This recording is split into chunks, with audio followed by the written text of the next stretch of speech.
can I start by asking you to reflect on that period in the late 1990s and why you considered the nation needed a consumption tax? For the very simple reason that the then tax system was out of date, no longer fit for purpose, relied far too heavily on personal tax as a source of revenue, and that meant that people on fairly ordinary incomes were paying a very high rate of personal tax. And the only way that you could do that in any lasting fashion, that reform, was to introduce a broad-based indirect tax. Now, this had been on the agenda for years, and people had tried and failed and given up, and in the end, my government and I came to the conclusion that in government with a big majority, we had the opportunity of bringing about a lasting taxation reform. The problem with high personal income tax, if I can say this, the problem with a tax system that relies too heavily on personal income tax as a source of revenue is that it saps incentive. Whatever your political allegiance might be, you like to keep as much as possible of the money you earn. And if too much of it is taken by the tax man, you really feel it and you resent it, and it affects your whole attitude to effort and entrepreneurial commitment. It cost you politically at the 1998 election, and subsequently in Parliament it was difficult to get it through. Can you describe just how difficult that challenge was? Well, it was difficult. We had a majority of 45 in a Parliament of 150 coming out of the 96 election. That was a huge majority. And we ended up with a majority of 12 after the 98 election. Now, we were going to lose some of those seats anyway. And there's no point in having a big majority in our system of government unless you do something with it. Because I can assure you this, you get a big majority in one election, it won't last. You can sit and hope it will last, but it won't. And it's far better to spend that political capital on a worthwhile long-term reform. And that is exactly what we decided to do. Can Australia's revenue base, with our ageing population, be sustained, or does a broadening or at least some change, possibly an increase to the GST, is that needed to deal with those changing demographics and the other challenges our nation faces? Well, certainly the existing taxation system, although it's infinitely better than it was 20 years ago, because we have a broader based indirect tax and we have more efficient indirect taxes, we don't have that old-fashioned wholesale sales tax. But clearly tax reform is something that has to be kept on the agenda.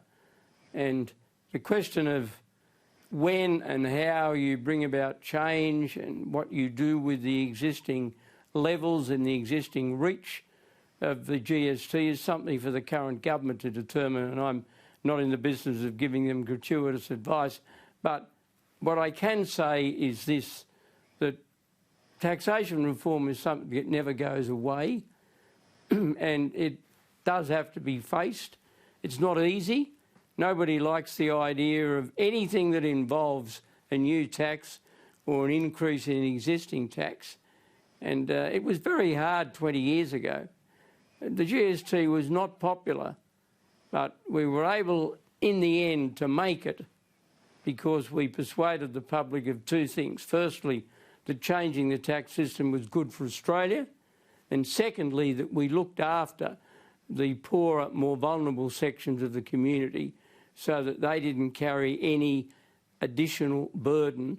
In fact, our compensation arrangements were very, very effective and they were very widely spread. You need those two things. I think the Australian public will accept reforms if you can satisfy two conditions. Firstly, that it's good for Australia, and secondly, that it's fair. Now, if you can do that, albeit grudgingly, the Australian public will go along with you. But it's very hard. And we had a near-death experience in 1998, and it hung around and it came back and bit us, and we lost a by-election at the beginning of 2001 in Queensland, which was largely due to people thinking they'd been diddled in the switch between petrol excise and the GST on petrol. Of course, the real explanation was that petrol was rising because of increasing crude oil prices. But it was difficult, but economic reform is always difficult. And of course, what made it even more difficult for us was that the Labor Party opposed it tooth and nail. And when we'd been in opposition, when Bob Hawke was Prime Minister, and he introduced a few things that were potentially unpopular with a lot of blue-collar voters, we didn't oppose them because we thought they were desirable reforms, but we weren't repaid the compliment with the GST. The Labor Party bitterly opposed it and was totally obstructionist. Does any modern Australian leader, Liberal or Labor, have the courage to do the sort of reform that you achieved? Oh, that's... Look, I'm not going to...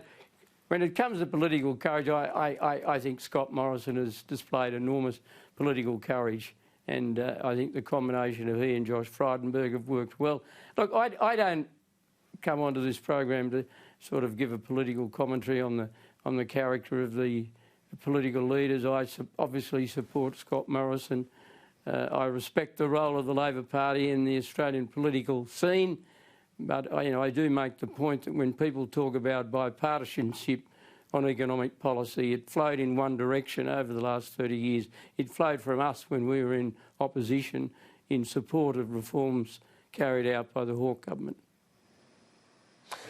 So a broader question then on political courage. Do you think the Australian people reward leaders that do have the ticker to take a risk on bold reform? I think they probably do. I think the Australian public usually gets it right when it comes to elections, and they will support a government that does things. We remained in power for a very long period of time, almost 12 years. We did a lot of things. We had the same Prime Minister, the same Treasurer and the same Foreign Minister during the whole of that period. So people were essentially voting for a very constant group of people. We did a lot of very long-term economic reforms. We did things like gun control, and we tackled the waterfront. Unfortunately, the industrial relations reforms other than the waterfront have been undone by subsequent governments. But look, of course there is merit that people will recognise, but it depends on the generation and it depends on the circumstances. And I don't want even inadvertently to get into comparisons between any leadership I gave 20 years ago and current leadership. I respect the leadership Scott Morrison is giving to the country, and I support him very strongly. On the COVID crisis, we've had this spike in Victoria, but so far, how do you rate our governments, federal and state, in dealing with this pandemic, particularly in the context of seeing what's happened internationally, nations decimated by this virus? Well, I think Australians should be very proud of how their country has performed. We have been, I think, world-class. We did a lot of very sensible things at the beginning. We shut off international travel. I think the egalitarian nature of the Australian community helps in a time like this. People do accept that everybody's in it together. In other countries, people tend to look around to see who's getting off lightly. They don't do that so much in Australia. Some people do. But generally speaking, people accept that we've got to be disciplined. I think the National Cabinet was a great idea. I think the Australian public likes the idea of a Liberal Prime Minister presiding over a National Cabinet that includes Labor premiers from some of the big states like Victoria and Queensland. When I say big, I mean in population-wise. I think our health system has been more than equal to the task. I think our health system has performed very well, and there are a lot of people who are too harsh on our health system. We have a good mix of public and private, and they came together seamlessly to deal with this issue. When I look at countries like, countries that I know well and very fond of, such as Britain and America, their systems have not handled the situation nearly as well as ours now. There are reasons for that, and I'm not condemning the workforces, of course, in those countries, but we have done so well, and we should be very proud of the Australian spirit, which I think has carried us through. And of course, you've got to give credit to all the political leaders, Prime Minister, and of course the state premiers. Now, there will be different judgments made in different states, and like you, Kieran, I look at opinion polls and obviously, but it'll take a while for all of that to shake down. But I think that we need to continue to cooperate. I don't think we should run the risk of lapsing into any sort of point scoring between the states. We might originally have been 6 colonies, but we are now overwhelmingly one nation with one spirit and one ethos, and that's what's carried us through. And I know you are fond, of course, of the United States, and you were there, in fact, at a moment of great torment for that country in the September 11 attacks. Recently, we've seen the US heaving under the pressure of coronavirus, then social unrest with the Black Lives Matter protest. Are you worried about the stability of our great ally? No, I'm not. America, remember, is the 3rd most populous country in the world after India and China. It remains far and away the most powerful militarily and economically. It's always had tensions between the states and the central government. Remember, the Americans fought a civil war, and it's more than, it was back in the 19th century, but it was a terrible war, and there were more people died in that than all the subsequent conflicts in which Americans were involved. And there are still enormous tensions between the central government, and you'll get and of course on top of that the issue of race relations remains very strong, and I understand that, and I like most people I was quite disturbed, no, appalled at the incident that has sparked the latest death of that man, and it's just, that was a terrible incident, but America has gone through this sort of thing before, and I remain very confident that the unifying instincts of the American people are greater than the rivalries that history has given them. Now, your friend George W. Bush as president, we've seen many of the alumni of his administration just launch a political action committee, ex-cabinet secretaries, White House officials, supporting Joe Biden at the upcoming election. It's a very bizarre political landscape right now in the United States. I know you still watch it very closely, but what do you make of the Bush alumni backing Biden? Well, I think that the political mood has moved against President Trump because of his handling of the pandemic. I would hesitate to make a prediction about what will happen, but the polls and my sense of the mood of the country is that Trump's position has deteriorated. I had reservations about his election almost 4 years ago. I expressed them.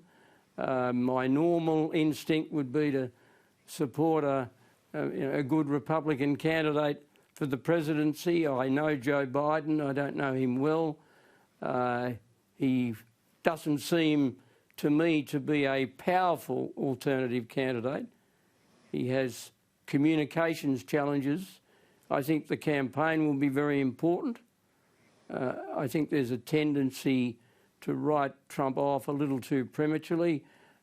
What do I think of people who worked for George W. Bush being critical? Well, this happens in politics, and happens more frequently in presidential politics because in our parliamentary system, the path to the top is different and often a lot more difficult and more testing, so that somebody who finally does get to the top of a party is more likely to command strong rank-and-file support. Trump won the Republican nomination as an outsider. Not many people thought he would win it. He did. And he won the election by defeating somebody who turned out to be a very unpopular candidate. And he appealed very much to people who felt they'd been left behind. Now, that's 4 years ago. I think his handling of the pandemic is going to be the biggest single challenge, because not only has he appeared contradictory with some of the things he said, but I think also it's had a very bad effect on America's economy. And of course, his greatest strength until the pandemic came along was the way in which he'd handled the economy well. And I think he had handled the economy well. I think Trump is one of those people who you have to judge on each individual issue. You give him a tick for some things, and he's done some very good things. And he's been a good friend to Australia. And I think his general foreign policy posture in our part of the world is right. On other things, though, I wouldn't give him a tick. And as one of our, statesmen and great leaders, obviously you don't get a vote, but would you prefer to see a Biden victory this year? No, I don't get a vote. And in a sense, I'm quite pleased. I mean, on other occasions, I've unhesitatingly had a very strong view. I'm still very ambivalent. Look, President Trump is obviously struggling with the pandemic, but former Vice President does not persuade me that he is a powerful alternative. So I am very ambivalent. I am very ambivalent, Kieran. Maybe in 5 months you can ask me the same question. I'll do that. You can rest assured. I'll put that in my diary today. Now, we're facing real challenges in the China relationship. I'm wondering, do you think, can Australia get back to the equilibrium that we saw when you were Prime Minister? And I know that you spoke about it a lot at the time, where you said we can do both things at once. We can build a strong trading relationship with Beijing and still maintain, reinforce our strongest alliance with the United States. Is that still possible, that equilibrium that you achieved as Prime Minister? Well, we did have an equilibrium, and that should still be our goal. It is not in our interests to have a permanent rupture in our relationship with China. China is a hugely valuable customer. There are 1.2 million Australian citizens of Chinese heritage. It's a very important player. But what has to be remembered is that China has changed since the years that I was Prime Minister. The attitude of President Xi Jinping's two predecessors, Jintao and Jiang Zemin, towards the West was very different. They were both dedicated communists, Marxists, Leninists and so forth, no doubt about that. But they looked for cooperation, and you saw the possibility of building, pragmatically albeit, but building a very close relationship between the two countries and the West. But under Xi Jinping, China has become more authoritarian internally. It is more assertive in the region. It is throwing its weight around. And we have to recognise that, and consistent with that, continue to toil away at keeping the bilateral relationship together. It's very important that we not give up on a practical relationship with China, but equally we have to recognise, as the Morrison government has done, that the world is a very different place because China has a very different attitude. Mr. Howard, do you think that China might pull back from its aggressive posture in the last few years, or are we already in a new Cold War, in your view? That is a very, very hard question to answer. My instinct is that under Xi Jinping, China has taken a different path, and I'd be surprised if it alters its attitude, but it's more likely to alter its attitude if it sees resistance. It'll keep going in the direction in which it's currently headed if it sees no resistance. And that is why I think the attitude taken by the government regarding foreign interference, I think the defence announcement made by the Prime Minister yesterday, they're all very important. And to the extent that we can reinforce the democratic alliance in our part of the world between countries like the United States, Australia, India, Japan and so forth, the better. We've got the Eden Monero by-election this weekend. A government hasn't won a seat off an opposition at a by-election for 100 years. And that was in very unusual... It was in very unusual circumstances. Yeah. Indeed. No, it but would if Fiona be Potvoice was able to win, how significant would that be? Well, that would be hugely significant, particularly for the Labor Party. I mean, there's huge downside for the Labor Party if they have a bad result in Eden Monero, because normally oppositions win by-elections. Now, look, the odds must favour history being vindicated and the Labor Party hanging on, but we have a very good candidate, and anything can happen. I'm not making any prediction. I haven't seen any polling except that's been in the newspapers, and I tend to disbelieve a bit of that. It seems to have been fed from interested sources. I will watch the by-election with great interest. And of course it's being held in very unusual circumstances. Just about every part of the electorate has been badly affected by a combination of the bushfires and, of course, COVID-19. And Mr Howard, finally, one last question.